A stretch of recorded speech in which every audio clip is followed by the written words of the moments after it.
Dalam sebuah proses pembelajaran, peran media cukup penting untuk memudahkan proses belajar. Untuk menyampaikan pesan pembelajaran kepada siswa, biasanya guru menggunakan alat bantu mengajar berupa gambar, model, atau alat-alat lain. Hal ini bertujuan untuk memberikan pengalaman konkret, motivasi belajar, serta mempertinggi daya serap dan retensi belajar. Inilah yang disebut dengan media pembelajaran. Kesadaran dan kearifan para guru untuk memahami serta mematuhi berbagai dimensi keprofesian guru adalah sesuatu yang mutlak dimiliki oleh seorang guru. Ketika publik semakin menuntut keahlian layanan pembelajaran yang mendidik, media pembelajaran merupakan salah satu perangkat pembelajaran yang harus dimiliki guru dan secara operasional dikuasai guru. Karena media pembelajaran sebagai sarana agar proses belajar mengajar di kelas menjadi jelas, mudah, dan efektif. Guru sering salah dan kurang tepat dalam memilih media pembelajaran, dan seorang guru dituntut harus mampu untuk dapat menggunakan dan membuat media pembelajaran. Maka dari itu, guru harus memiliki pengetahuan yang cukup tentang media pembelajaran. Kompetensi yang harus dimiliki guru dalam memilih media pembelajaran antara lain meliputi media sebagai alat komunikasi agar proses belajar mengajar menjadi efektif, fungsi media dalam mencapai tujuan pendidikan, seluk-beluk proses belajar, hubungan antara metode mengajar dan media pengajaran, pemilihan dan penggunaan media pembelajaran, nilai dan manfaat media pembelajaran, dan penggunaan media pembelajaran. Tujuan seorang guru memilih media pembelajaran antara lain untuk mendemonstrasikan dan menjadikan siswa merasa akrab dengan media tersebut, dan memberi gambaran atau penjelasan tentang materi secara lebih konkret. Dasar pertimbangan untuk memilih media sangatlah sederhana, yakni memenuhi kebutuhan atau mencapai tujuan yang diinginkan atau tidak. Dari segi teori belajar, berbagai kondisi dan prinsip-prinsip psikologi yang perlu mendapat pertimbangan dalam pemilihan dan penggunaan media adalah motivasi, emosi, perbedaan individual, tujuan pembelajaran, persiapan sebelum belajar, partisipasi umpan balik, penguatan, latihan, pengulangan, dan penerapan. Hasilnya, seorang guru yang tepat dalam pemilihan media pembelajaran membuat efektivitas pembelajaran tercapai dan hasil belajar siswa memuaskan.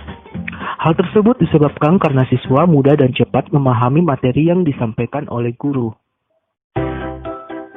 Media pembelajaran sebagai sarana dan alat untuk transfer materi kepada siswa, agar siswa dapat memahami materi, menerima materi, menguasai materi dengan baik, jelas, dan mudah, sehingga proses belajar mengajar berlangsung dengan baik. Dalam proses belajar mengajar, selain sarana dan prasarana, jenis media pembelajaran juga harus memiliki teknologi. Isi program dalam teknologi tersebut harus dikuasai oleh seorang guru. Dengan menguasai digital teknologi, guru dapat memilih strategi yang cocok untuk setiap materi pelajaran yang diberikan kepada siswa. Tujuan akhir dari pemilihan media pengajaran adalah bahwa penggunaan media pembelajaran dapat memungkinkan siswa berinteraksi dengan media yang dipilih oleh guru. Karena keanekaragaman siswa dalam belajar, seorang guru pasti memiliki banyak pilihan dalam menentukan media pembelajaran apa yang tepat dan cocok digunakan. Cara menentukannya antara lain: 1. Ciptakan rancangan kelas yang multidimensional dan rancangan pembelajaran yang menggambarkan keragaman kemampuan belajar. 2. Buat rancangan waktu belajar yang fleksibel. 3. Kelompokkan siswa berdasarkan basis kemampuannya. 4. Persiapkan strategi pembelajaran untuk kelompok sesuai dengan spesifikasinya dengan strategi yang tepat. 5. Gunakan tutorial teman sebaya dan belajar bersama untuk menambah kemampuan dan pengalaman masing-masing siswa. Faktor-faktor yang harus dipertimbangkan dalam pemilihan media pembelajaran. 1. Subjektivitas di dalam memilih media pembelajaran harus dihindari. Artinya, guru tidak boleh memilih suatu media pengajaran atas kesenangan pribadi. Untuk menghindarkan ini, alangkah baiknya guru meminta pandangan atau saran dari teman sejawat atau melibatkan siswa di dalam memilih media pengajaran. 2. Program pengajaran yang akan disampaikan kepada peserta didik harus sesuai dengan kurikulum yang berlaku, baik isinya, strukturnya, maupun kedalamannya.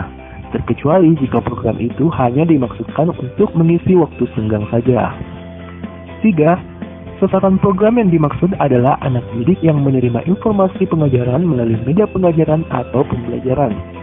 Pada tingkat usia tertentu dan dalam kondisi tertentu, anak didik mempunyai kemampuan tertentu pula, baik cara berpikirnya, daya imajinasinya, kebutuhannya, maupun daya tahan dalam belajarnya.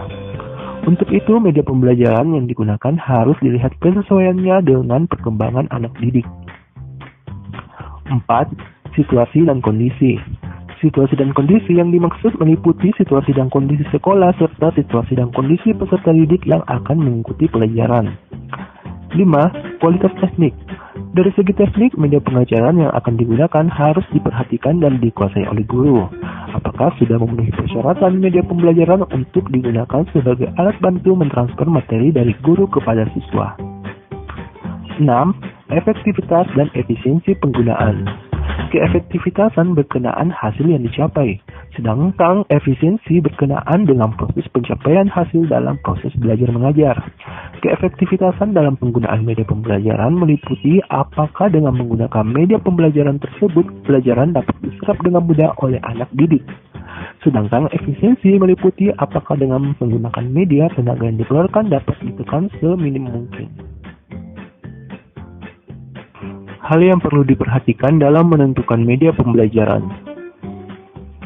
1. Tidak ada satu-satunya media pelajaran yang terbaik untuk semua siswa dan semua tujuan pembelajaran.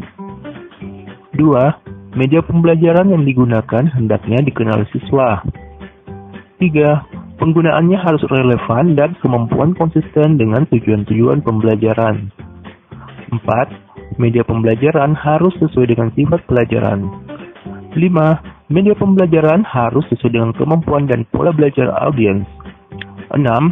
Media pembelajaran hendaknya dipilih secara objektif, bukan karena kesukaan yang subjektif. 7.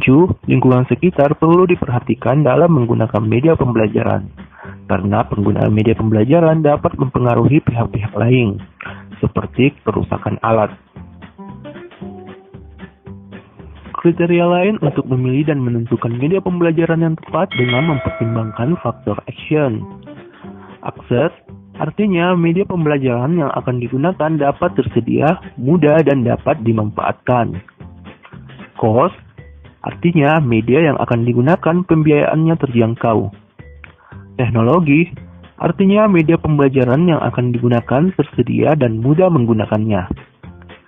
Interaktif, artinya media pembelajaran yang akan digunakan dapat memunculkan komunikasi dua arah atau interaktivitas, sehingga siswa akan terlibat atau aktif baik secara fisik maupun intelektual dan mental. Organization, artinya dalam memilih pembelajaran yang secara organisatoris mendapat dukungan dari pimpinan sekolah, atau ada unit seperti organisasi seperti pusat pembelajaran yang mengelola. Novelty artinya media pembelajaran yang dipilih memiliki kebaharuan, sehingga memiliki daya tarik siswa untuk lebih giat belajar. Demikian strategi pemilihan media pembelajaran bagi seorang guru. Semoga bermanfaat.